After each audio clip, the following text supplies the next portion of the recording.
আগুনে ক্ষতিগ্রস্তদের সাহায্যের আশ্বাস। মেয়র ফিরহাদ হাকিমকে ব্যবস্থা নিতে নির্দেশ। পুরসভার তরফে হকারদের সাহায্য করা হবে।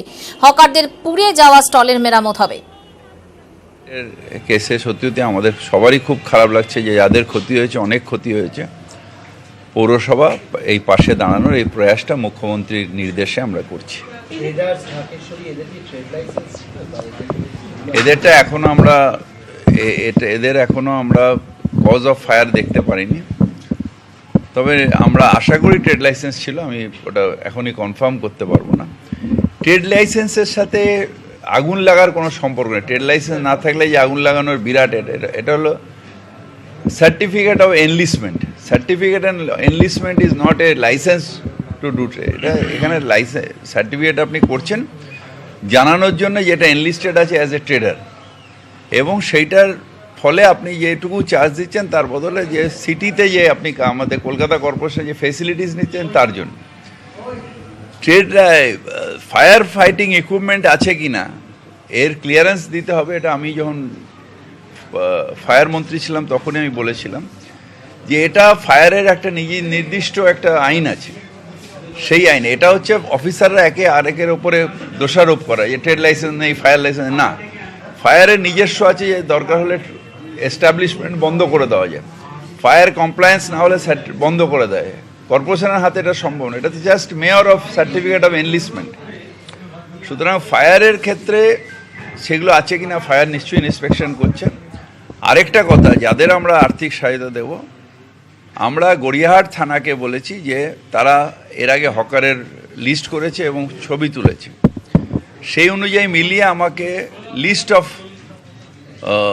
ভিকটিম, মানে লিস্ট অফ যাদের ক্ষতি হয়েছে সেই লিস্টটা দিলে সেই বেসিসে আমরা এই কম্পেনসেশন এবং গাড়ি দেবো।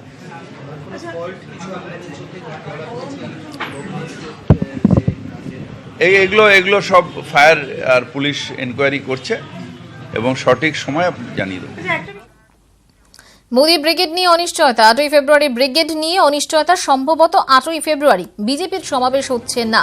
সভার প্রস্তুতির জন্য পর্যাপ্ত সময় নেই। ব্রিগেডের সভার পরিবর্তে একাধিক সভা।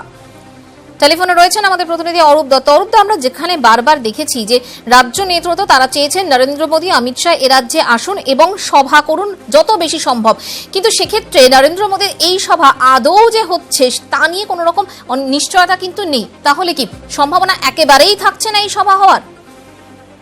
দেখো, ব্রিগেডের সভা কার্যত বাতিলই হয়ে গেছে।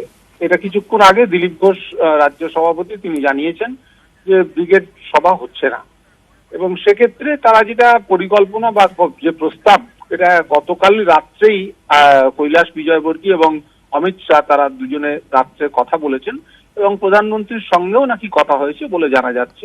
সেখানে এই প্রস্তাব দেওয়া হয়েছে যে ব্রিগেডের সভা করার মতো যেহেতু পরিস্থিতি নেই এই মুহূর্তে, সেই কারণে তার পরিবর্তে একাধিক ছোট ছোট সভা করা হোক এবং প্রধানমন্ত্রী সেই সভা করুন, এবং এই ধরনের 5 থেকে 7টি সভা রাজ্যে হতে পারে বলে এখন প্রস্তাব তারা দিয়েছেন বলে জানা যাচ্ছে। সেই সভাগুলো চূড়ান্ত করার জন্য রাজ্য বিজেপির দপ্তরে ইতিমধ্যেই বৈঠকে বসেছেন দিলীপ ঘোষ, অরবিন্দ মেনন সহ অন্যান্য, কৈলাস বিজয়বর্গী সহ অন্যান্য নেতারা সেখানে রয়েছেন।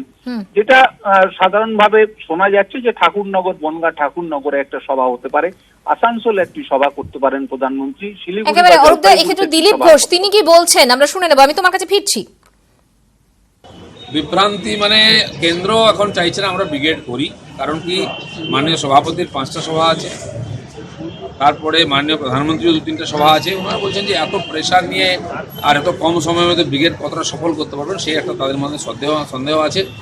তো কারণ কি আগে থেকে এই এতগুলো সভার আমাদের ছিল না প্ল্যানিং, সেই জন্য এখন একটা আমাদের সিটিং আছে, সেখানে বসে এটা নিয়ে ফাইনাল আমরা ঠিক।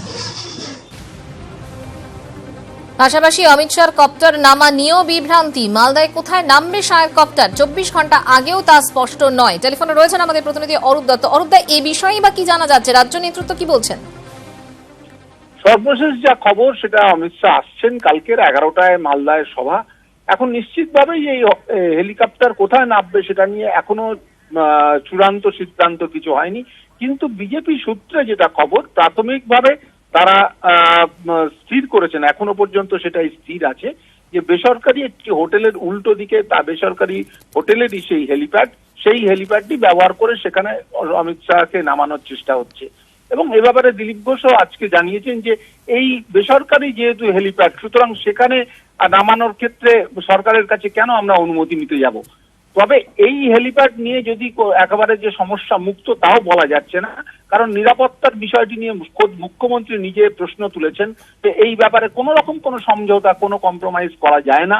জেড প্লাস ক্যাটেগরির নিরাপত্তা পান অমিত শাহ এবং গোটা বিষয়টি এসপিজির নিয়ন্ত্রণে। ফলে এসপিজি বা কেন্দ্রীয় নেতৃত্ব যারা এর দায়িত্বে রয়েছেন তারাই শেষ সিদ্ধান্ত নেবেন। পাশাপাশি ব্যবস্থা হিসেবে আরো কয়েকটি বিকল্প জায়গার কথা, যেমন বিএসএফ এর একটি যে হেলিপ্যাড রয়েছে সেটার কথাও বিবেচনার মধ্যে রাখা হচ্ছে। আরো কয়েকটি জায়গাও নির্বাচন করা হয়েছে যে যাতে কোথাও কোনো সমস্যা হলে শেষ বিকল্প ব্যবস্থা করা যায়। যদিও এই নিরাপত্তা সংক্রান্ত যে তথ্য দেওয়া হচ্ছে, রাজ্য যে তথ্য দিচ্ছে তা ভুল, এমনটাই মন্তব্য রবিশঙ্কর প্রসাদের। ये सफेद झूठ है। कई चैनल के लोग वहां पर गए और उन्होंने साफ दिखाया है कि ये हेलीपैड बिल्कुल ठीक ठाक है। उस हेलीपैड पर ममता जी का हेलीकॉप्टर उतरता है।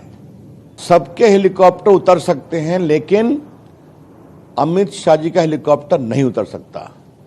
यही है ममता जी की तानाशाही, जो ब्रिगेड परेड ग्राउंड में लोकतंत्र को बचाने के लिए उन्होंने नेताओं को जुटाया था, और लोकतंत्र पर सबसे बड़ा प्रहार उनके अपने प्रदेश में होता है विपक्षियों के खिलाफ।